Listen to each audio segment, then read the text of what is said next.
Welcome to part two of this video series. Hopefully I think there's probably gonna be one more video after this, depending on how quickly I can get through these answers. I do like to talk a lot, forgive me. So this next question, I think I pulled it out of a question within a question. It says, how do you get into the reefer biz? And I could change it up just a smidge, and it is, how do you get into any sort of business? Whether it's reefer, whether it's flatbed, whether it is air, whether it's intermodal, like how do you start bringing other customers into there? How about this? How about these apples? Show you actually know something about that industry. How about you show you know something about that side of transportation? A lot of people say, hey, we do a lot of reefer units and we want to, how can we help you? How can we be part of your network? If you have to ask that question, that's the wrong question.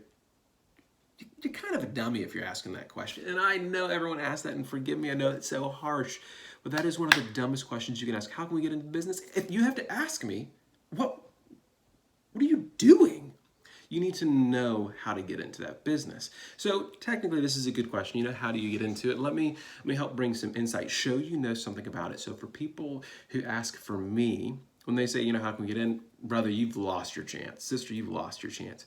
But hey, Paul, when you're shipping, what are the main customers that you're shipping into? Is it grocery chains? Obviously grocery store, Publix, Piggly Wiggly, whatever it is. Or is it industrial where they're mixing your product into some of theirs and they're coming out with something else?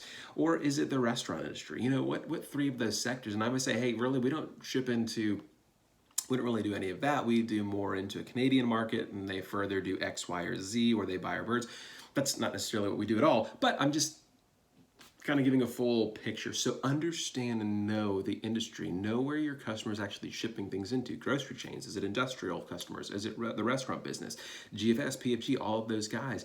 And if it's, hey, predominantly we're doing the restaurant business, well, man, so right now, COVID-19, it is July 19th, 2020.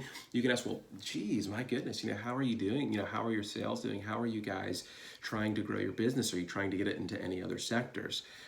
The conversation can expand from there once you show you actually know a little bit about their network and where they're potentially shipping into. So how do you work your way into a loyal company? And I love this because this is really pointed to, I believe it is really pointed to us, because TipTop is an incredibly loyal company. We have a couple handfuls of carriers that we've been utilizing, some of them for years, some of them over decades, which is nuts, but they've been proactive about their communication. They've given us incredibly fair pricing. They've been incredibly helpful. They've really grown our network and helped us be able to expand into different markets and businesses. And so how do you get into a loyal company? The biggest thing is really a relationship and timing. And no matter how many times that we talk, you have to always be bringing value. Always be bringing value. Don't just say, hey man, what's going on in your world? Just touching base. Another horrible thing. But talk about something specific. Man, have you guys been handling COVID-19? Have you guys been handling the produce season? Have you guys been handling whatever issue that you talked about last time? Follow up with specifics. If they mention something, jot that note down, whether it's a birthday, anniversary, kids, something, whatever it is. Follow up with a specific question, and then again, bring value. But another thing that you need to do is show what loyalty means for you. How does loyalty impact your relationship with the other carriers that you're working with? Whether you're an asset-based company, how are you showing loyalty to your drivers? Or 3PL, how are you showing loyalty to those other carriers, those other drivers that are working for you? Talk about loyalty, talk about the relationships, talk about the longest standing relationship that you have with a specific carrier. And more than that, show how you work together in all things, especially the worst of the worst, accessorials. Everyone hates accessorials, but they're a needed part of our company. Sorry, not a needed part of our company. They are a needed part of our industry, and show how you work with multiple people around accessorials. The next question that I have is, how do you manage long wait times for drivers? This is, it's tough on the back end. It is really tough to manage these relationships, it is really tough to manage wait times on the back end with these customers. But what I do personally is I utilize the relationships that I have with sales, or even some of those, the consignees that we work with a lot. We have relationships where we can ask and say, hey, you know what, it's X, Y, or Z. This is what's holding them up. On getting unloaded, or even sometimes delivering. We do have a few places we pull into that I work with. But again, I utilize my relationships with sales. So on the back end, I utilize my relationships with sales. I utilize my relationships that I have with the consignees, if I even have them. And one of the things I do it nicely. Because if I yell or shout, guess what that's not going to get done? Guess what's not going to get done? My carrier getting unloaded at a quick and a really reasonable pace. So I'm always doing it with grace. I'm always doing it with humility, and I'm always just coming at it with a question and seeing how I can add value. Is there anything that I can do? Can I communicate with my carrier? Did they not come in? Did they not check in? Whatever it is, I communicate as best I can. So I utilize those relationships on the back end. On the front end, I utilize my relationships with my internal customers, my shippers. I treat them nice. I treat them with respect. I build relationships. I know little things about their life, and that is what I'm doing. So on the front end, I work those internal relationships that I have with people within my company. So those are the two ways that I manage wait times for drivers, whether it's on the back end or the front end. And then how does someone fit into your network? So this one was, how do you know if someone fits into your network? How do you know if someone fits into your supply chain? For me, I have an understanding of the lanes that I ship, and I know that I only use reefer units. So if you don't fit into my lanes, and if you're not a reefer carrier, there's no way in hell that you're going to be able to do business with me. And there's a few other things, but I'm going to take this on the other side. For as a carrier, how do you know if someone fits into your network? Well, one, you need to know your company's ins and outs. You actually can't ship anywhere. We're a 3PL. We have companies that we utilize all over the world. No, you don't. You do, but you don't. You do what you don't. You know what I mean? Like, you really don't. You really don't ship everywhere. You really don't go into all 48 contiguous states. You really don't go into Canada. You really don't go into Mexico. Yes, you have certain people, part of your company, who do that. That's for them, not you. For them, not you. Remember what you do. What is your area of focus?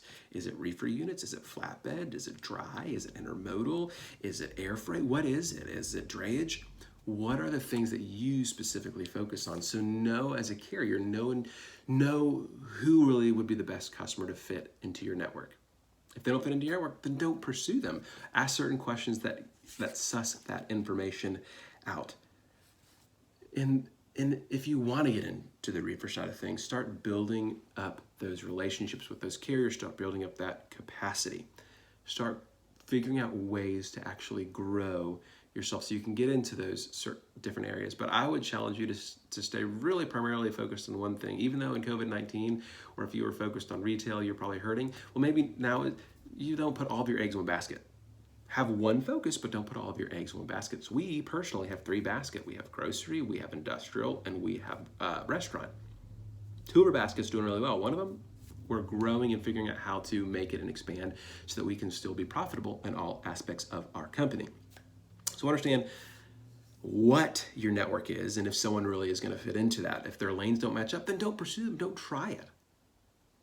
Come back to them in another 6 months and say, hey, you know what, you didn't fit into our network, but now we're really growing into those lanes. Do you still have some openings?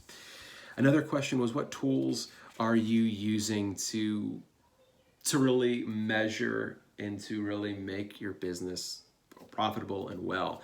There's 1,000,001 tools out there for you, the carrier, and also for people like me, the shipper. There's 1,000,001 tools, 1,000,001. A lot of ours are actually homegrown, and so we're utilizing some data that we get from every single load, and then we have more objective scorecarding that we're using, but a lot of it is homegrown for us. One of the things I will say that we are looking into is utilizing Sonar and taking that information that they have and then pairing it with ours to get a bigger, more holistic picture to see, are we making the right moves? Are we making the right decisions? And if we're not, we can use their unbiased filtered data to pair it with ours and then make better decisions. And guys, we're at another 9 minutes. This is going to be a 3-part series. I've got a couple more questions left, and I'll give a shout out in this last video. I'll tag every single person in this video, but I'll give a shout out verbally in this last video that's coming up. But we're at 9 minutes and change. Guys, thank you so much for listening to part 2 of this. Hope you guys are enjoying this. Hope this is offering a lot of value. We'll talk to you later.